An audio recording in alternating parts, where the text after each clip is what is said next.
Tiene la palabra don Antonio Fernández de Alba.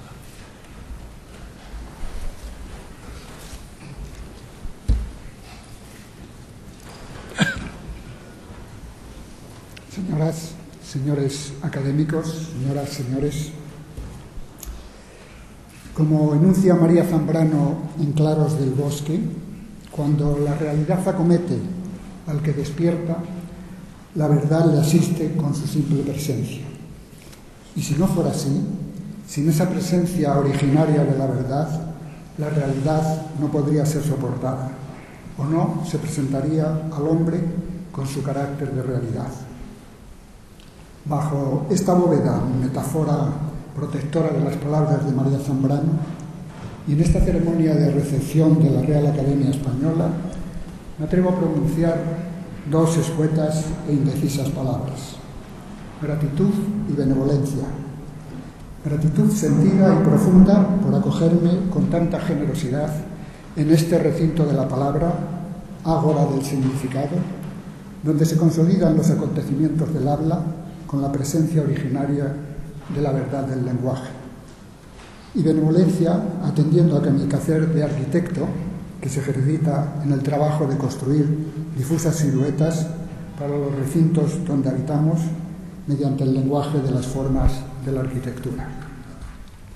Añadiré que mi vínculo como profesor universitario durante tantos años y mi presencia ya para 2 décadas en la Real Academia de Bellas Artes de San Fernando me han permitido, pese a tantos desiertos, páramos y despoblados cerros de los que hemos sido testigos en el Foro de las Artes, relacionarme con esas formas de expresión de la arquitectura a las que aludo, desde las incertidumbres del espacio, los avatares del tiempo y las metáforas posibles para edificar la morada.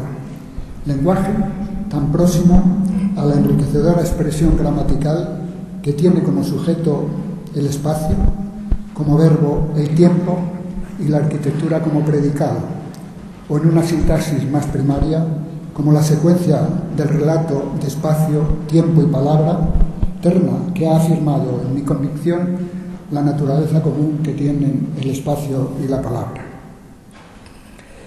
En este ilustre ámbito académico, que con tanta generosidad me acoge, desearía dejar constancia de mi gratitud a esta Real Academia Española, a su director, excelentísimo señor don Víctor García de la Concha, y a todos ustedes, señoras y señores académicos. Permítame también una mención señalada a los excelentísimos señores que han tenido a bien presentar mi candidatura para un acontecimiento tan singular en mi vida.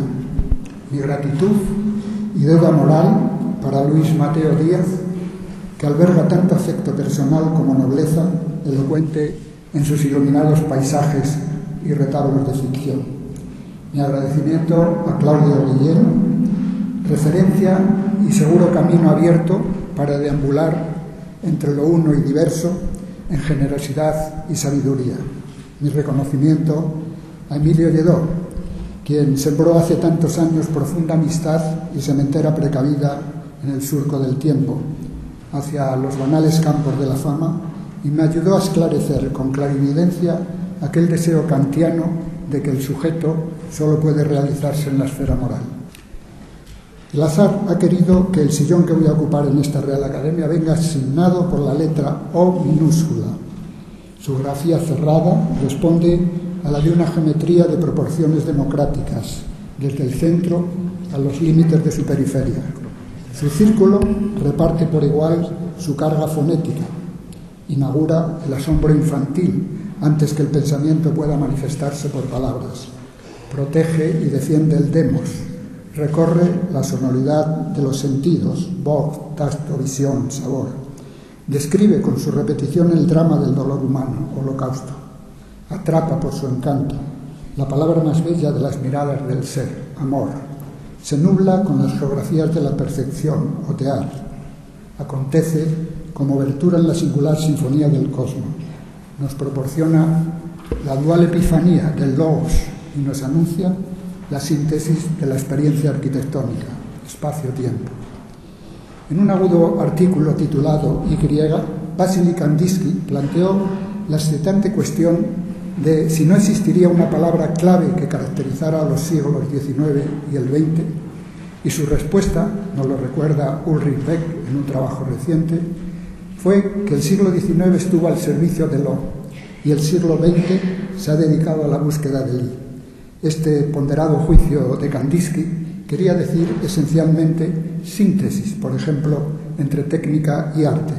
Pero es evidente que las conjunciones O e I son mucho más amplias. En un lado está el empeño de la O de separar, definir, buscar la unicidad, el control. En la I imperan la variedad, la diferencia, la globalidad, la afirmación de la ambivalencia, la ironía. Preguntarse por la ciudad de la I es plantearse, concluye el profesor Ulrich Beck, la ciudad de un mundo que se ha hecho inacabable. Por eso, al reflexionar sobre esta bella y modesta vocal O minúscula, debo confesar que la encuentro prisionera de sus propios límites semánticos, lo mismo que este modesto aprendiz que va a ocupar su sitial vacío.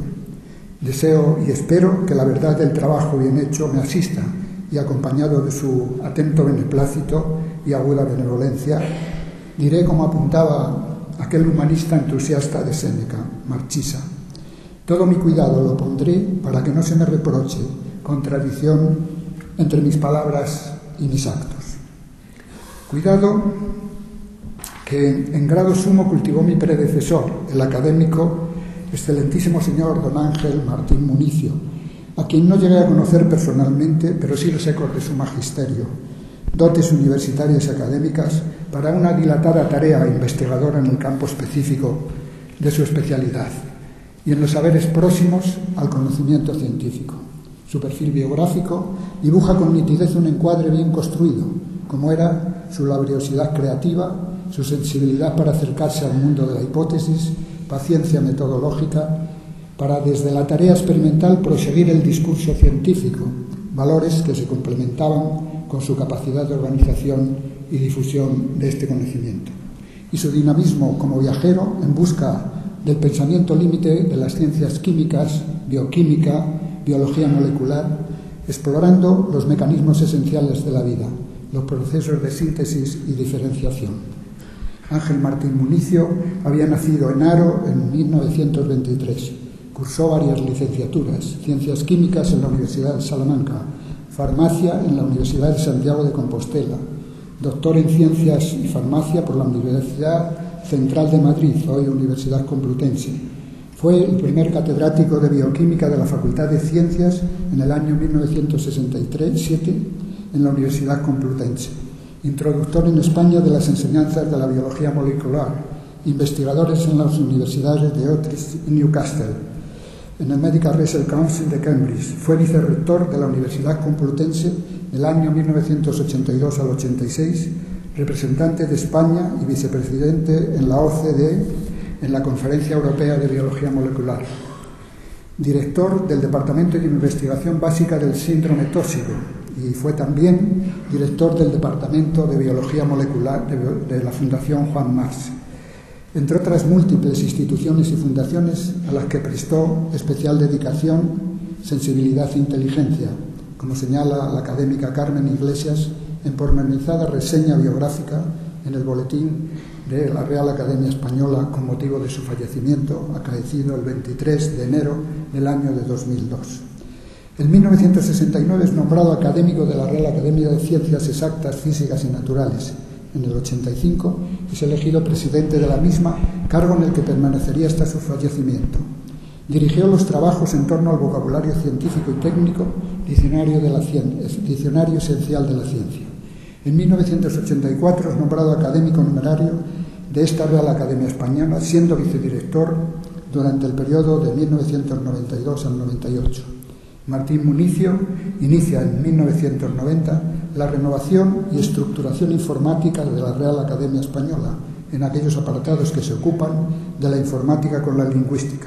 Fueron diversos y minuciosos los trabajos sobre el valor económico de la lengua española y de indudable interés por aproximar técnicas y procesos de la econometría y de la lingüística en torno al español. Fue el primer académico que ocupó esta sección de la Real Academia Española. Recibió en su vida múltiples y señaladas distinciones, y solo por orientar algunos de estos perfiles, entre otros galardones, se encuentra la Medalla al Mérito de la Real Sociedad Española de Física y Química, la Gran Cruz de Afonso X Sadio, la Medalla de Oro de su Rioja natal. No fue una época propicia para potenciar estos procesos del conocimiento en el periodo que vivió el académico Ángel Martín Municio. El entorno respondía a un clima que presentaba un panorama bien preciso de alianzas entre pensamiento burocrático, sistema de poder y cultura de consumo acelerado. Peregrinó Ángel Martín Municio por senderos de los interrogantes del mundo de la biología, como vocación y modo de conocimiento, la forma más noble para el ejercicio de la vida. Quede aquí, señoras y señores académicos, mi elogio sentido y breve para rendir memoria y palabra a tan ilustre académico. Desde la mirada del arquitecto, la metáfora del lugar es construir lugares de acontecimiento, donde la materia se modela en simbiosis con la vida, como así debió acontecer en aquel ignoto lugar donde surgió la palabra arquitectura. A estos rasgos de buen oficio en la construcción de lo real, la palabra arquitectura debería añadir su condición poética originaria para nombrar la forma de aquello que es necesario para habitar. El nombre de las cosas, el nombrarlas, en palabras de Fray Luis de León, es hacer que lo ausente que significa en él nos sea presente o cercano, o que el nombre que se pone sea de tal calidad que cuando se pronunciase suene como suele sonar aquello que significa. En el capítulo 4 del libro del Génesis se narra con una precisión sobrecogedora la muerte de Abel a manos de su hermano Caín. Y la ira que tal acto desató fue la condena divina de prohibirle a Caín el seguir viviendo en aquellas tierras manchadas por la transgresión del orden divino. Para Caín, habitar la nueva geografía al este del Edén significaba haberse transformado en un fugitivo de la primera naturaleza, al no tener el universo de su residencia originaria. Enoc, la ciudad de la nueva morada, representa algo más que el confinamiento del castigo divino, ya que el hombre tendrá que comenzar a edificar, a través del artefacto, una segunda naturaleza e intercambiar el significado de la palabra dada por Dios, naturaleza, por una nueva palabra creada por el hombre, arquitectura. Acontecimiento que viene a narrar el origen común del lugar y la palabra. La ciudad de Enoc surge como un lugar de residencia del hombre en la segunda naturaleza, y la arquitectura se erige como un lenguaje de formas que imaginan los espacios del tiempo prospectivo, y será también expresión primaria de la materia en las geografías del exilio, pero además recinto donde fundar la morada del ser. Como recientemente recordaba Carlos Fuentes en expresiva metáfora arquitectónica, el lenguaje es cimiento de la cultura, puerta de la experiencia, techo del mundo, azotea de la imaginación, recámara de amor y, sobre todo, ventana abierta al aire de la duda, de la incertidumbre y del cuestionamiento. Ventana abierta al aire de la duda, desde donde poder narrar esta fábula del tiempo que resulta ser el lenguaje de la arquitectura. Ya Vitruvio se atrevía a señalar que la arquitectura y el lenguaje responden a un mismo periodo de la evolución del ser humano. Para Heidegger, el hogar del pensamiento es el lenguaje, en esencia, aprender a morar a través del uso del lenguaje. Palabra junto a la materia que modela el espacio de la arquitectura como vínculo con el tiempo biográfico del hombre, con sus ritmos imaginativos o ilusorios. Guía para el constructor de los orígenes, que fugitivo por la naturaleza miraba con la sensibilidad del poeta, dimensionaba sus lugares con la equidad del agrimensor y edificaba según los reflejos de los materiales, precavido de que tal armonía no debía desaparecer, porque su destrucción, como su ruina, transforma el espacio en desterrado del tiempo. La arquitectura, desde aquellos lejanos tiempos que aquí les comento, no debe olvidarse de tratar con los verbos de acción, recuperar la armonía con la materia, el orden del árbol, la luz que iluminan los valles del lugar y la mirada como memoria que restituye los signos invisibles del tiempo.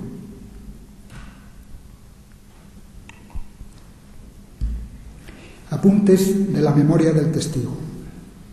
Soy consciente, señoras y señores académicos, de haber percibido la fragancia de una época de transiciones invadida por un lenguaje de formas inéditas, de discursos superpuestos, de esfuerzos por encontrar la luz y discernir las veladuras de aquellos paisajes donde la razón y el progreso se postulaban como la plegaria indiscutible para formalizar la síntesis velada de la ciudad moderna. Hemos sido testigos de cómo el discurso de los valores dominantes en la construcción de la posciudad obliga a entender el proyecto de estructurar lo urbano, en palabras de Anthony Elliot, dentro de una cultura de fragmentación sin fin, de dislocación y simulación. Hemos visto sustituir o difuminar la ciencia por la tecnología, las humanidades por la especialización. Hemos contemplado cómo la sabiduría es colonizada por la información y también hemos soportado la banalidad arquitectónica de tantos proyectos mesiánicos para una ciudad, la de nuestros días, que acumula en sus edificios desproporción, efectos de poder y clase y, sobre todo, espacios y lugares manifiestamente destinados a la apología del derroche. La historia ya sedimentada, ampliamente descrita, hoy nos permite el encuentro narrado con los naufragios del origen y el poder observar cómo la arquitectura se ha convertido en un proceso de comunicación semántica. Ya nos anunciaba Platón que el lugar y su lógica son como un sueño. De hecho, nunca sabremos bien a qué se llegó a denominar con las palabras ciudad moderna. Náufragos de los orígenes de tan decisiva aventura, entre otros, la razón ideal y ciertos apartados del empirismo, que intentaron justificar nuestros anhelos ciudadanos de convivencia pública con un ordenamiento planificatorio de la ciudad, en rígidas geometrías que aspiraban a una expresividad metasimbólica del urbano, a la construcción de una arquitectura que no estuvo siempre atenta al vínculo de la ciencia con las contingencias de su tiempo. El proyecto de la ciudad del siglo XX despilfarró demasiado tiempo en la acción agresiva contra la ciudad pequeño burguesa, que fue incapaz de acoger y hacerse solidario de la cultura que anunciaba la nueva sociedad industrial, que no se dio cuenta de que los postulados de la creciente mecanización, desarraigo y espectáculo eran algo consustancial a la ciudad moderna y que ignoró que la legitimación de la ciudad resulta difícil de entender solo a través de la leyenda de su arquitectura, la fascinación por su historia social o sus retos económicos, y no aceptó que su morfología evolutiva entiende la ciudad como intercambio de contenidos en permanente fluir de nuevos usos. Semejante dialéctica permite contemplar la palabra ciudad como memoria mineral trascendida en el tiempo, que se confabula en espacios de indefinidos futuros, herencia que se presenta hoy como un simulacro descarnado del añorado sueño de la Ilustración. Al redactar estos apuntes dispares de la memoria de testigo y leerlos ante ustedes, señoras y señores académicos, no puedo dejar de interrogarme, al igual que aquellos visionarios del romanticismo, confusos entre la fascinación de los signos y el temor de sus símbolos. ¿Por dónde se diluye el acontecer cultural de la metrópoli contemporánea? ¿Es el hombre realmente el sujeto o objeto de la ciudad moderna? Su fascinación como su desmesura me permite contemplarla como lo que es, una crónica de la ciudad que no fue posible, un signo del decurso histórico, y todo signo, como nos recuerda Pigstein, nos manifiesta su propio pasado, y los signos de la ciudad que aún compartimos nos suscitan expectativas difuminadas, cuando no esperanzas bajo la hiedra. Bertolt Brecht lo precisó con mayor rigor. Pero la nube solo floreció un instante. Cuando volví a mirar, ya se había hecho viento.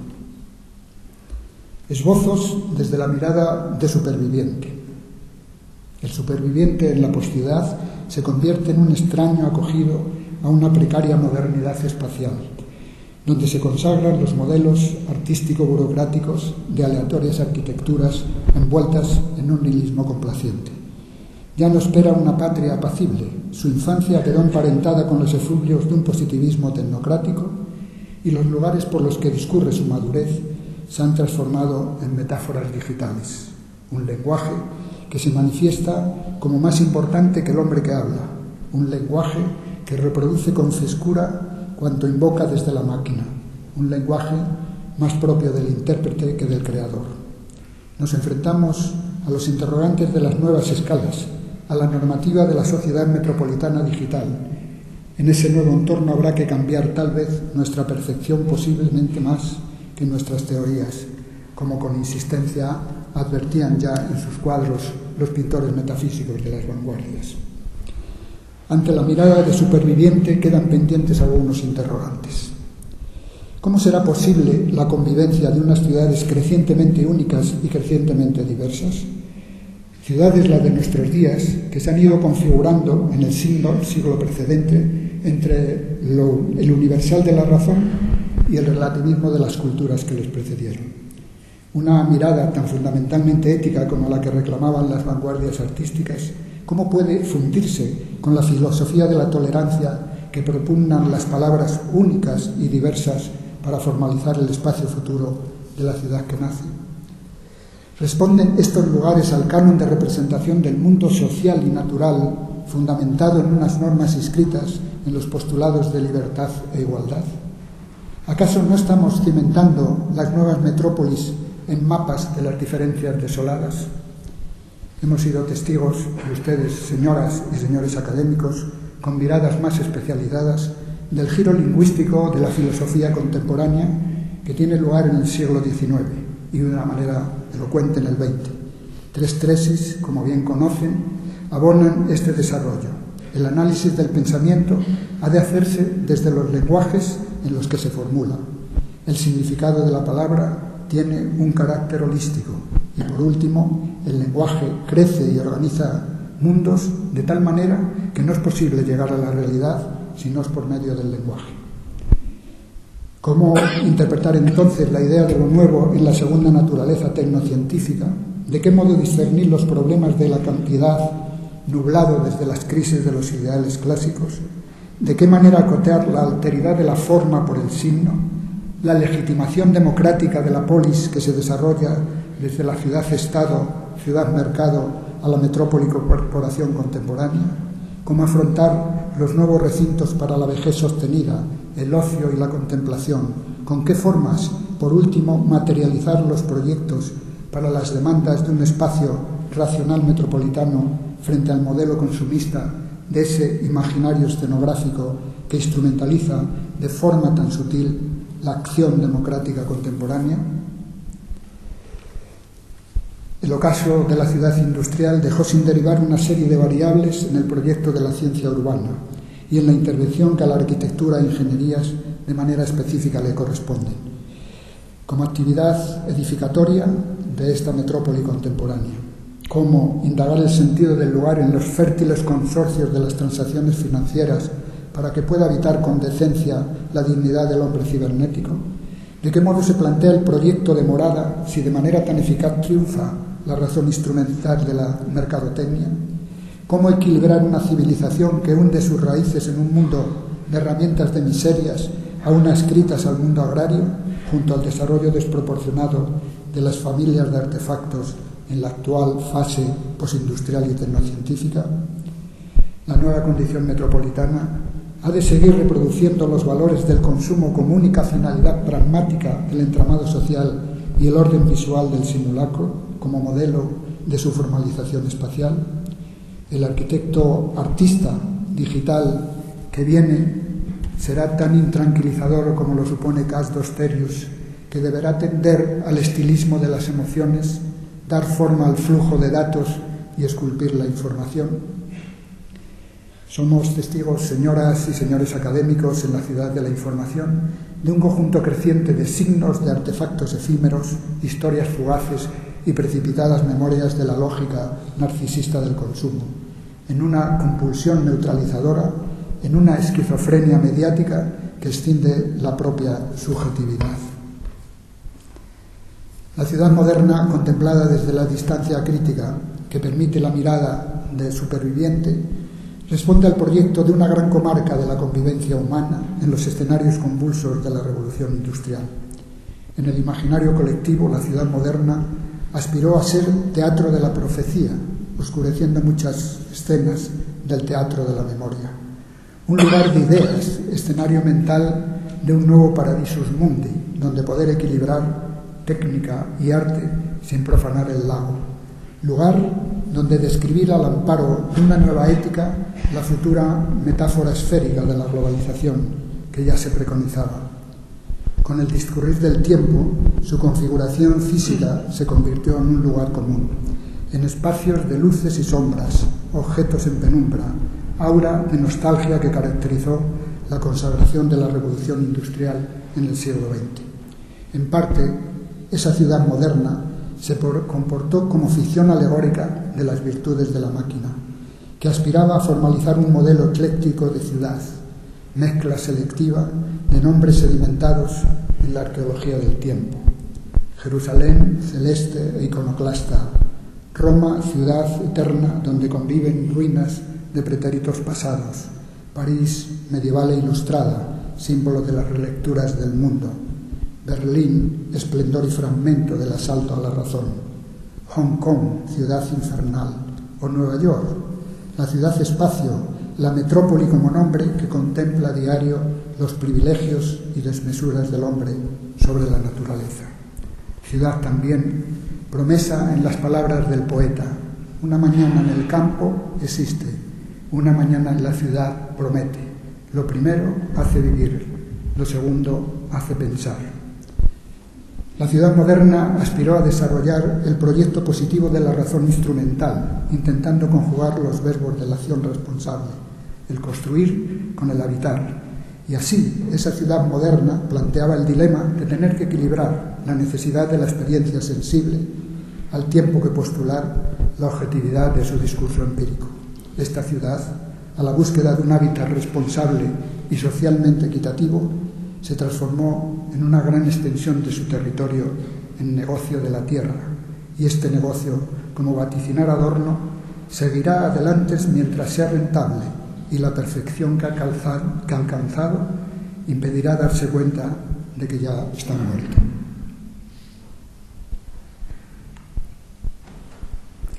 En el laberinto del artista digital, la técnica como discurso de dominio lleva implícita la conciencia del drama. Auschwitz, Hiroshima, Chernóbil, Nueva York. Centenares de archipiélagos de exterminio en las geografías de la ciudad donde aconteció la odisea de la catástrofe o el sentido de una innovación. La ciudad del siglo XX se caracteriza por una morfología que ha consolidado en gran medida los acantilados de la marginalidad, el prototipo estandarizado de la vivienda y reducidas poéticas de grupo que reproducen en singulares arquetipos con alto grado de confort la combinación de un mundo mecánico de la racionalidad con otro de contextura orgánica, en el voluntarioso intento de consagrar un mensaje espacial de diseño total arquitectónico que pudiera integrar un idealismo de traza populista junto a un racionalismo de marcado sentido pragmático. El programador, alquimista en el laberinto digital de nuestro tiempo, mezcla sin piedad dos palabras semánticamente diferentes: edificar y habitar. La primera, edificar, responde a un proceso, el constructivo, que alcanza su fin cuando el edificio está concluido. La segunda, habitar, un espacio, responde a una acción. Estas dos palabras, edificar y habitar, vienen a ser como cualidades del tiempo, distantes de su individualidad y que dentro del desarrollo de la gran ciudad se superponen en dos nuevas categorías: aquella que determina su forma y que se caracteriza por la cualidad de lo efímero, y su contenido, que se refugia entre los efectos del desencanto y cuya interacción, hastío o decepción, se transforma en soledad, y no precisamente aquella que Aristóteles enseñaba como acontecer de la existencia y reposo. El espacio urbano, en el entramado de la nueva economía de mercado, con su internalización y expansión financiera, trae consigo una revisión morfológica de las funciones y contenidos de los sistemas de producción y administración de la gran ciudad. Y ese espacio requiere de unas prerrogativas diferenciadas de la época industrial y más próxima a las concepciones que ofrece la nueva ciencia para interpretar el universo. La nueva ciencia nos hace patente que el universo no se puede entender como algo unitario, sino más bien como un múltiplo fragmentario. Hoy el espacio de la ciudad se construye como una derivada de fragmentos, objetos autónomos de arquitectura e ingenierías de servicios, esta fractura del unitario, según la ciencia, opera como un código regulador de las actividades de la vida, y la interpretación científica señala que la mayor parte de los acontecimientos que surgen en el universo no pueden definirse como modelos estables, pues los cambios sustanciales establecidos por la aceleración del tiempo los concibe como estructuras inestables. No debe extrañar, por tanto, que los volúmenes y espacio de la arquitectura de la posmodernidad hayan aceptado lo oblicuo e inestable en su decadencia. Esta ciudad compleja a la que aludo y que hoy habitamos es una sedimentación alterada de ciudades. Integra en su dinamismo originario una ciudad de consumo acelerado en el ocaso y en la decadencia de la ciudad burguesa. La invaden redes de comunicación e infraestructuras de servicios en los preludios de la ciudad metrópoli que nace. Sigue aún recogiendo las conquistas y desastres de sus periodos de esplendor, ciudad posindustrial. Permanecen vestigios de la ciudad como teatro monumental de la memoria, ciudad histórica. Nos encontramos sin dilación alguna ante la confrontación del nuevo orden económico con las estructuras urbanas del viejo orden político. Y esta confrontación se plantea como un nuevo escenario que va más allá de los relatos espaciales de la arquitectura, de sus evoluciones territoriales y de sus políticas de administración de las comunidades urbanas. Este choque aborda de lleno el protagonismo del mundo de los grandes monopolios económicos en relación con los dictados no solo formales o espaciales que la nueva condición metropolitana de la globalidad plantea, sino también con la ausencia de lo que podríamos denominar una cultura de la complejidad para afrontar los diversos modelos de interdependencia requeridos por la globalización, que permitan superar la crisis del proyecto moderno sobre la ciudad por los nuevos modelos que ofrezcan alternativas a este policentrismo tecnológico posmoderno. En todo el proceso de diseño globalizado de lo metropolitano resulta evidente comprobar la ausencia de una epistemología crítica sobre la deriva de la posciudad, una valoración ética y formal responsable sobre el proyecto de la arquitectura e ingeniería dirigido a la construcción de la metrópoli y sobre todos ellos la ausencia de una crítica teórica que pueda racionalizar el vacío filosófico sobre la ciudad que nace. Este laberinto sin centro al que aludo lo podemos confirmar en un recorrido sutil por su arquitectura, que manifiestan los espacios metropolitanos de nuestro tiempo. Solidaria de una cultura ecléctica de los procesos de globalización, esta arquitectura recorre, como en pleno eclecticismo decimonónico, los escenarios más diversos, en busca de una estética cargada de bulimia formal o anorexia minimalista, estrategia estética que transforma la función emancipadora del espacio de la arquitectura en un vacío decorativo, atractivo simbólico sin duda, para la nueva clase social que emerge, administradora de los nuevos lenguajes de la red.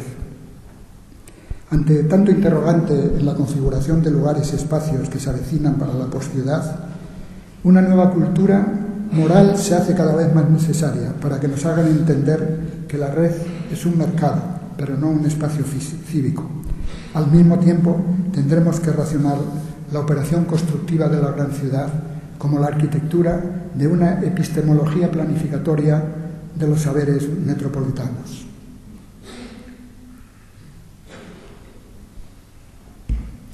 Debo concluir, señoras y señores académicos, y tal vez estas palabras sobre la ciudad que nace se puedan llegar a estimar como una confesión innecesaria por el acento crítico que sus testimonios destilan.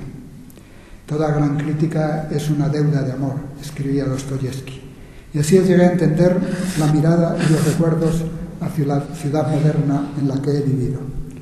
Aunque tenga que reconocer que son escasos los testimonios de optimismo que aún nos quedan al contemplar la ciudad, esa ciudad moderna con la que se pretendía inaugurar el arco tensado del siglo precedente. De su grandeza aún brillan oasis oxidados, de sus periodos de esplendor, sendas solidificadas en los territorios de locomoción, artefactos mineralizados de transparentes transfiguraciones se confabulan con las dunas de arcilla, al modo de monolitos perforados donde cobijar a los vagabundos del motor, soberanos de estos lugares del destierro. Por entonces, y muy avanzado el siglo XX, del que aquí les hablo, se comenzaban a percibir en los espacios de la modernidad que al habitante de la ciudad luminosa le resultaba difícil no desfallecer. Rodeado por tantos tubos de ensayo y contemplando aquel entorno de baladas funcionales en consonancia con la esencia del tiempo, no de su devenir histórico, o no solo. Una sensibilidad preclara de la época, Robert Musil, llegaría a interrogarse: ¿en qué peligrosa situación el hombre se ha puesto desde que él no busca más su imagen en el espejo de los arroyos, sino en los escombros cortantes de su inteligencia? Desde sus visiones astronométricas, la ciudad hacía patente la profecía de una cartografía sin límites para sus moradores, y las agudas esquirlas de una precipitada arqueología industrial situaban a sus habitantes en esas geometrías imaginarias, en los límites del discurso del tiempo, como un mercader del sentir consumista que contemplara en el laberinto digital la expansión permanente de un falso tiempo. La ciudad moderna, primera aurora de la razón entre brumas, anticipó el proyecto para la ciudad del siglo XXI, globalizada en sus elementos expresivos, amputada de recuerdos, cautiva y prisionera de la mercancía. La ciudad moderna mitificó la máquina, deificándola como abstracta mediación para habitar y comunicarse.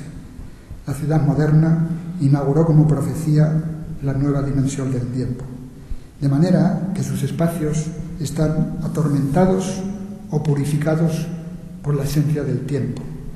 Estremecida ante la presencia del tiempo, trata hoy esa ciudad de contener sus ritmos, velocidad con vorágine, y acelera sus formas para llenar con la imagen sus espacios intervalo, espacio impostor, donde opera sin tregua el tiempo de sentido único, tiempo pragmático y tiempo fragmentario, tiempo perceptivo y tiempo tecnológico, tiempo vertiginoso y tiempo caótico, tiempo sin lugar y tiempo sin tiempo, que enlaza con los misterios revelados que preconizan el origen asimétrico de la ciudad, que nace en espacios como sus productos del tiempo y para la que apenas podemos intuir esbozos y solo palabras de lo que fue pretérita ciudad y que seguirá siendo.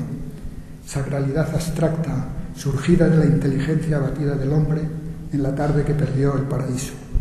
La ciudad moderna como artefacto edificado para escapar del tiempo y de la materia, como ágora para los diálogos de la melancolía del ser, como anfiteatro de libertades donde aún se escuchan los ecos de utopías indomables, memoria sedimentada de las miserias humanas y metáfora de la opulencia por cuyos espacios discurre la muerte programada. La ciudad moderna como territorio de poliédricas geometrías donde habitan rhétores y sofistas, políticos y tecnócratas que nublan el día con palabras de sombra, paisaje construido de alegorías, simbolismo y ensoñación, potencias heredadas de la sensibilidad herida que trazó tan singular profecía sobre la tierra.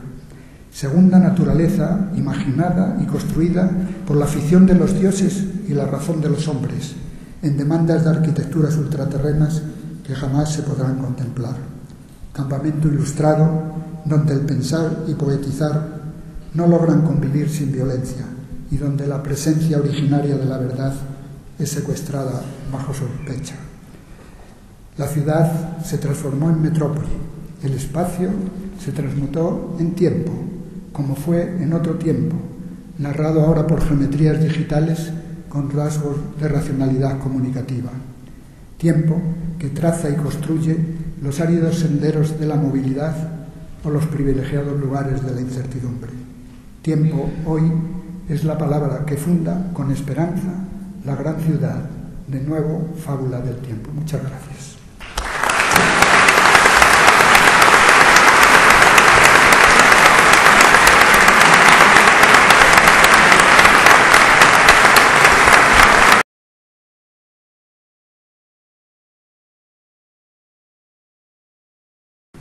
Tiene la palabra don Emilio Higuero.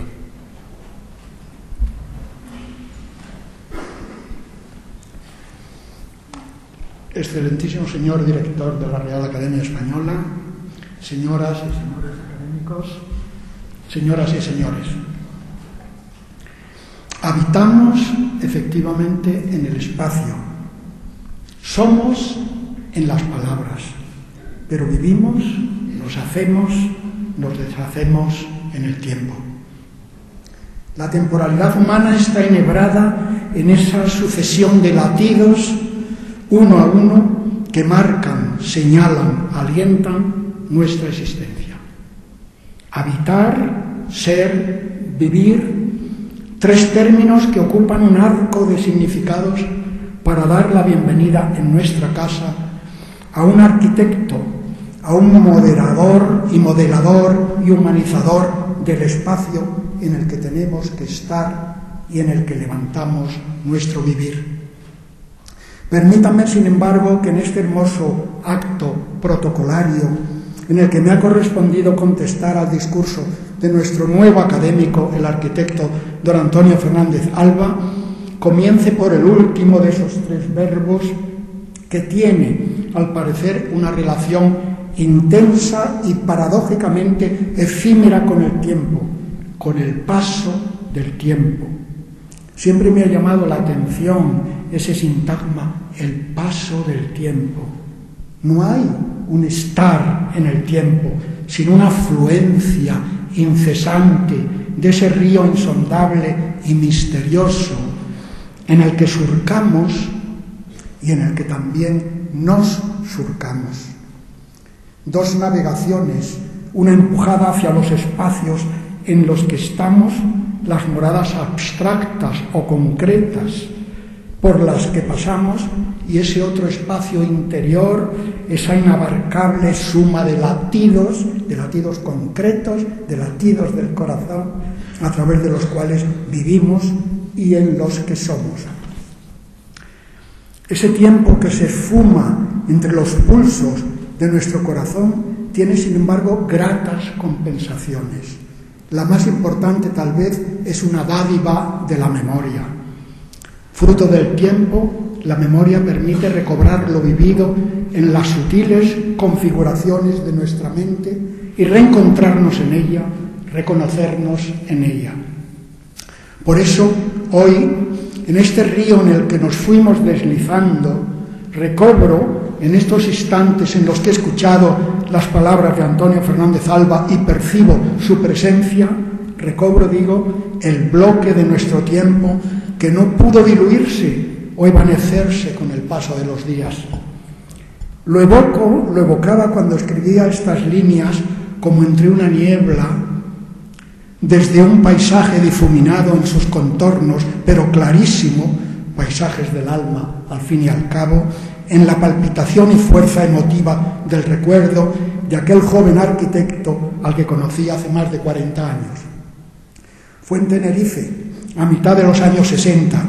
Yo vivía allí, habitaba ese espacio, trabajaba en la Universidad de La Laguna, después de 10 años pasados en la Universidad de Heidelberg y 3 años en el Instituto de Enseñanza Media Núñez de Arce de Valladolid.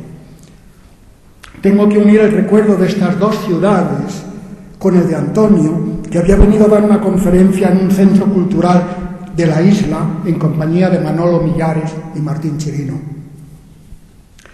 Uno descubre a veces, en un instante del río del tiempo, las afinidades, los lazos que nos atan a las personas. Pienso que esa repentina atadura se enlaza en ese sorprendente fenómeno psicológico de la simpatía, del sentir con el otro, de entender con el otro, de ver y verse en el otro, tal como el filósofo definía lo más característico de la amistad, y cito el texto inolvidable. Cuando queremos ver nuestro rostro, tenemos que verlo aparecer en la superficie de un espejo. Y si queremos llegar al conocimiento de nuestro propio ser, tenemos que mirarnos en un amigo. Porque el amigo es, como decíamos, dice Aristóteles, como decíamos, un otro yo. Aún no se había dado la destructora furia de las inmobiliarias, pero sé que hablamos, Antonio y yo, de la ciudad del Nécar, que no había sufrido daño alguno durante la última guerra, y de los esenciales que eran para la vida personal los espacios que aprendíamos a construir, en el caso de Alemania, a reconstruir para la vida colectiva. También creo que hablamos del cuidado y el respeto de lo público que yo había aprendido a sentir en mis largos años de Heidelberg, el civismo hacia el espacio que nos integra y que hace posible la búsqueda de la solidaridad, la armonía y la siempre amenazada felicidad.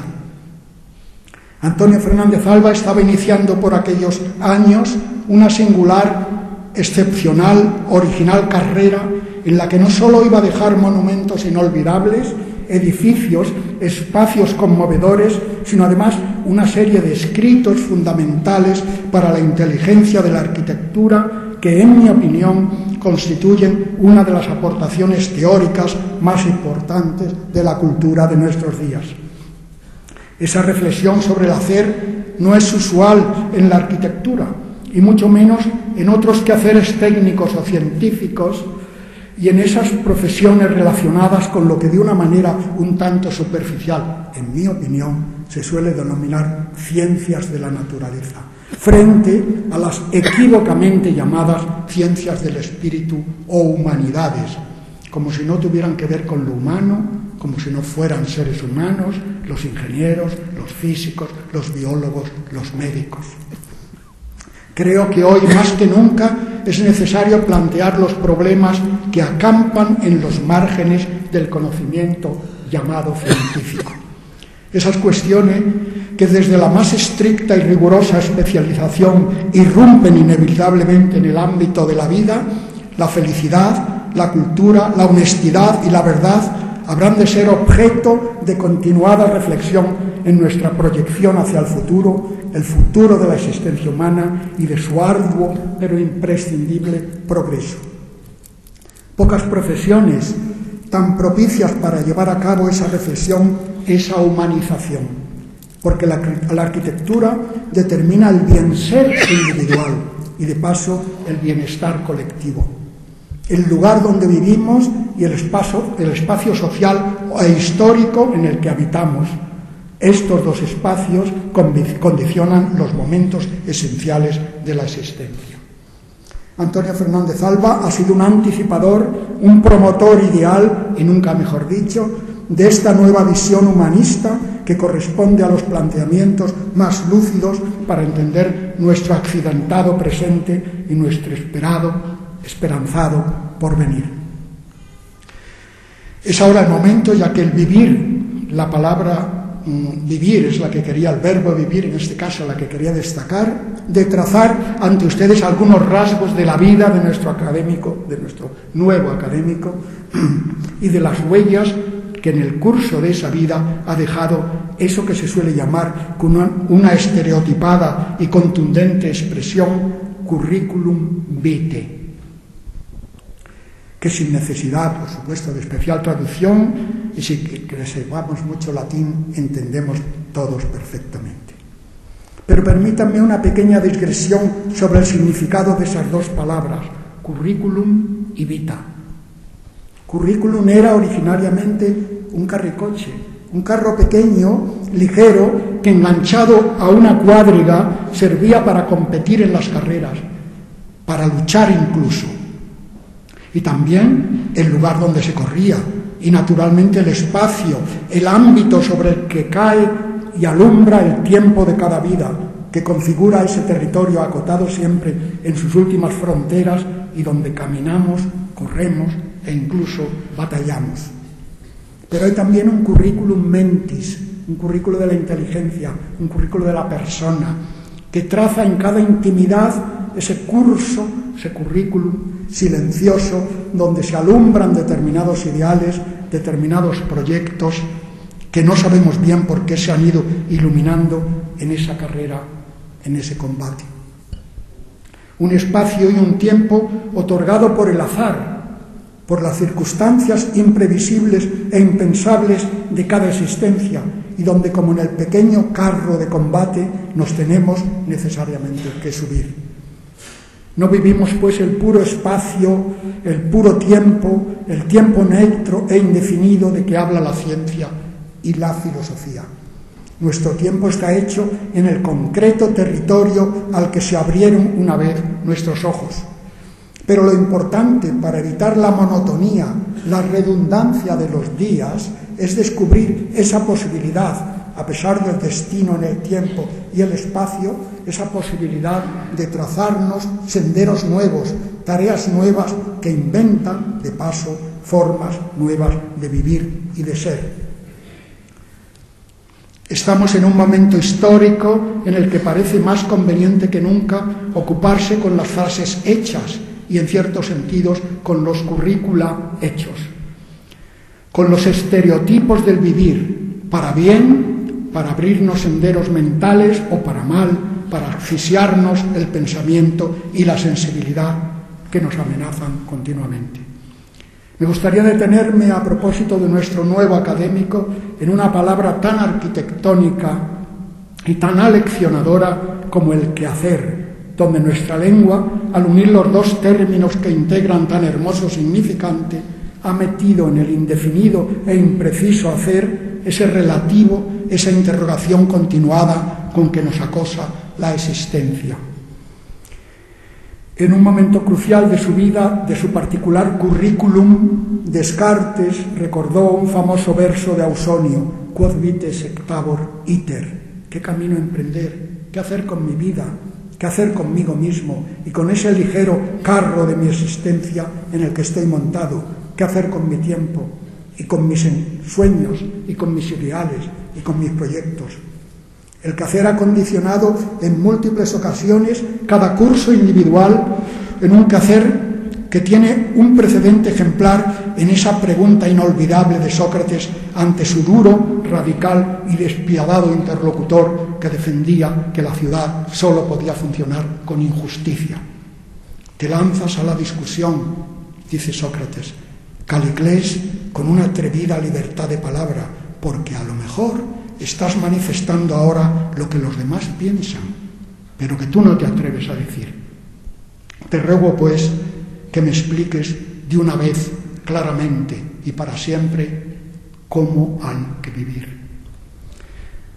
A ese quehacer Antonio Fernández Alba supo dar la más extraordinaria y ejemplar respuesta, y quiso en el currículum que en principio su profesión de arquitecto le asignaba dibujar, proyectar un sendero singular y aleccionador en la historia de la arquitectura contemporánea.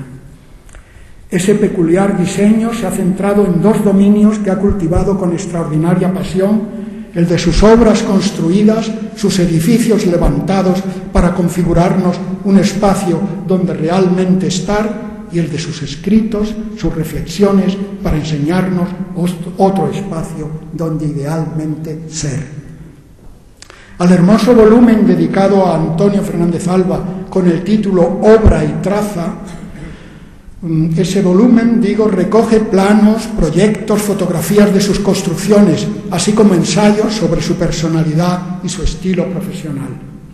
En este libro, publicado por el Consejo Superior de los del Colegio de Arquitectos de España, con motivo de haberse concedido la Medalla de Oro de la Arquitectura en el año 2002, se distinguen dos territorios que delimitan su tarea. En ellos encontramos obras y proyectos que tienen que ver con equipamientos pedagógicos y centros universitarios, con centros culturales y de investigación, con centros espirituales y edificios administrativos. Pero hay también viviendas individuales, conjuntos de habitaciones y urbanismos, conjuntos hospitalarios, asistenciales, comerciales y, por supuesto, remodelaciones, restauraciones y monumentos. No puedo referirme detenidamente, por supuesto, a estas obras, ni siquiera enumerarla, pero recordaré algunas de los años juveniles de nuestro arquitecto, como el Colegio Santa María en el Parque del Conde Orgaz, el Colegio Montfort de Loeches, el Colegio Mayor Hernán Cortés de Salamanca, el Convento del Rollo, también en Salamanca, la Casa de Estudio de Martín Chirino en San Sebastián de los Reyes, y ya en época posterior las torres de enlace de las telefónicas en la provincia de Soria, Segovia, Madrid, etcétera, etcétera. También entre los centros, quisiera hacer un pequeño flash de algunas de las construcciones de don Antonio Fernández Alba. Entre las construcciones más recientes destacaría el campus de la Universidad Jaime I en Castellón, la Facultad de Derecho de la UAM, el tanatorio municipal en el recinto de la Alhambra de Granada, la Escuela Politécnica de la Universidad de Alcalá, el anfiteatro del Parque de las Naciones, las remodelaciones, por referirme a algo más reciente, relativamente más reciente, del entorno de Atocha, que comprendía, entre otras actuaciones, el Observatorio Astronómico, el Jardín Botánico, el Centro de Arte Reina Sofía y el edificio para el reconstruido telescopio Herschel, ese magnífico telescopio que yo invito a que vayan a ver en el magnífico edificio que ha construido para él Antonio Fernández Alba. Obras de una vida, de una manera de entender el arte, de la solidaridad con el espacio, término que desgraciadamente los inmobiliarios de nuestro tiempo no suelen unir. Solidaridad con el espacio en el que estamos, con el tiempo en el que somos. Para llegar a esta obra, parte importante de su biografía, Antonio Fernández Alba ha tenido que recorrer un camino, ese currículum, que señala el movimiento y la dirección de nuestra vida. Un camino que empezó en Salamanca, su ciudad natal, el mismo año en el que nació en otro extremo de España, en Sevilla, quien hoy, por encargo de la Academia, tiene el honor y la alegría de dedicarle estas palabras de bienvenida. Claro que este hecho, este suceso de nuestro nacimiento es fruto de un extraño azar, siempre es fruto del azar, y que me gustaría expresar con las palabras de un querido compañero de esta casa. Para que yo me llame Ángel González, para que mi ser pese sobre el suelo, fue necesario un ancho espacio y un largo tiempo, el viaje milenario de mi carne, trepando por los siglos y los huesos. Un puro azar, sujeto a las infinitas casualidades, circunstancias de la existencia. Pero desde el momento de ese alumbramiento, de esa encarnación, y nunca más precisamente dicho, en el espacio y en el tiempo, desde esas imprevistas donaciones de luz, de esa luz a las orillas del Tormes, comienza a hacerse el camino, un camino que es el andar, la energía, la energía, los pasos que marcan nuestro derrotero, nuestra historia, como las huellas dactilares con que terminan nuestras manos y que señalan en el mínimo mapa de la piel nuestras diferencias. Así en el delicado tejido de nuestro cerebro, en el movimiento de nuestro corazón, se entretejen y anidan nuestra voluntad, nuestro querer, nuestras tantas veces olvidadas responsabilidades ante el ser que en principio tenemos que construir. Nada importa el lugar en el que nacemos, absolutamente nada importa, ahora que tanto se habla de identidades. La única identidad que no es fruto del azar es la identidad personal, aquella identidad que forjamos paso a paso, deseo a deseo, ideal a ideal, pasión a pasión, en nuestra carne, en nuestro ser y de la que verdaderamente somos responsables. El refugio, muchas veces vacío, de nuestras supuestas identidades colectivas no tiene sentido alguno si no es como ámbito de referencia personal para esa otra identidad que sí es absolutamente nuestra y sobre cuya paradójica soledad nos alzamos como una obra, un edificio poético, que diría Antonio Fernández Alba, y que configura nuestro verdadero vivir, nuestro ser como persona. Porque la ofrenda del ámbito de lo público, la vivencia de la solidaridad y la generosidad amenazan con convertirse en perturbada, criminal agresión de esos espacios públicos por la perversión y avaricia del provecho privado. Ningún país moralmente sano, o al menos no corrompido por la manipulación o la ignorancia, puede permitir que la política caiga en manos de quienes no sepan poner freno a esa feroz codicia.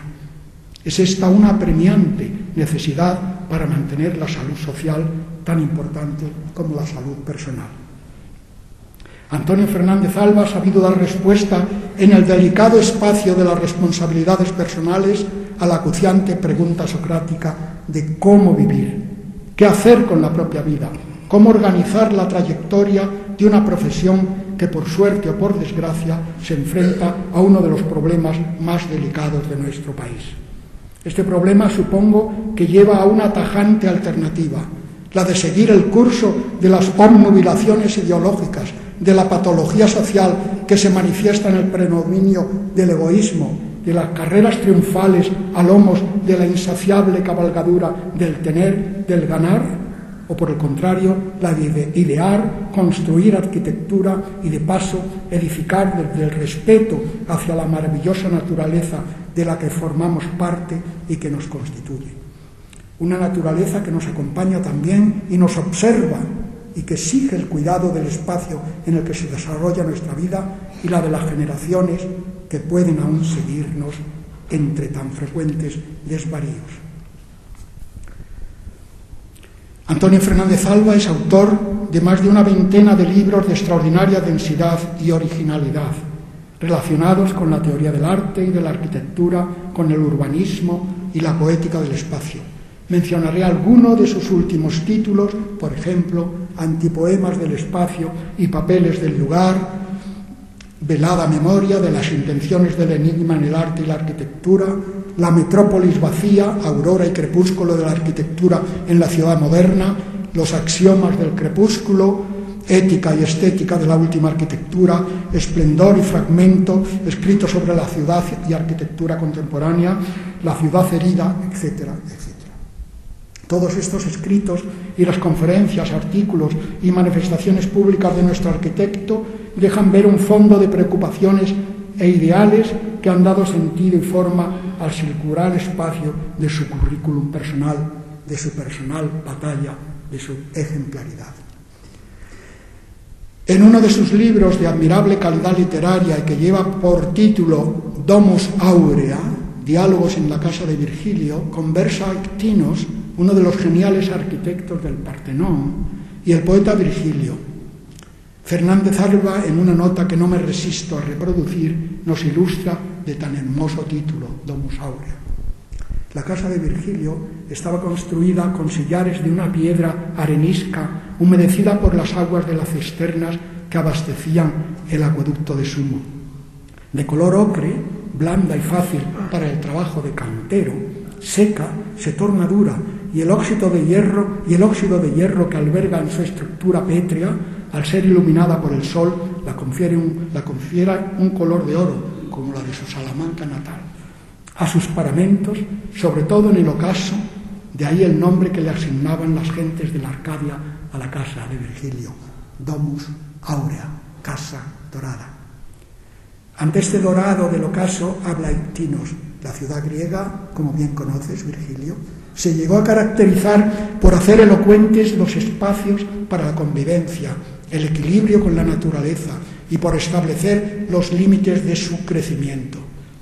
En nuestros días, por el contrario, sigue hablando Ictinos, las huellas de la anarquía acosan los ámbitos de la vida, los ámbitos de la ciudad. En boca de Ictinos aparece un presente de la destrucción y la tiniebla. Ningún respeto a la piedra fraternal y amable de la ofrecida naturaleza, del ser que somos, del espacio que habitamos, porque no hay canteros que se preocupen de hacer que la luz brille, esa luz que duerme entre sus posibles formas, ni hay ya un sol que dore sus figuras, ni hay gentes de Arcadia a quienes se les haya enseñado a mirar, a gozar de la casa poética donde se alberga la cultura, donde se alberga la vida. Entre otras muchas ideas sobre el urbanismo, la felicidad, la experiencia del vivir y el logro de habitar, se ven los espacios que la falsa arquitectura resquebraja para resquebrajar la dignidad y la justicia. La obra literaria de Antonio Fernández Alba es un estimulante proyecto profesional, un aleccionador proyecto ético que ha acompañado a la tarea de sus maravillosos dibujos, de sus sueños de belleza y armonía. El arquitecto que hoy acogemos en nuestra casa tiene, como es natural, doctorados honoris causas, premios múltiples, pero ya no pertenece al currículum ideal, a la senda que ha dibujado en su vida, sino esos márgenes que aceptamos como reconocimiento de los otros, de los que nos han visto, de los que nos han querido. Es una alegría para la Academia, para la Casa de Nuestras Palabras, que la sabiduría de Antonio Fernández Alba entre en ella a enseñarnos a mirar ese inmenso vocabulario de la belleza y el arte que tanto espera de su inteligencia y de su sabiduría.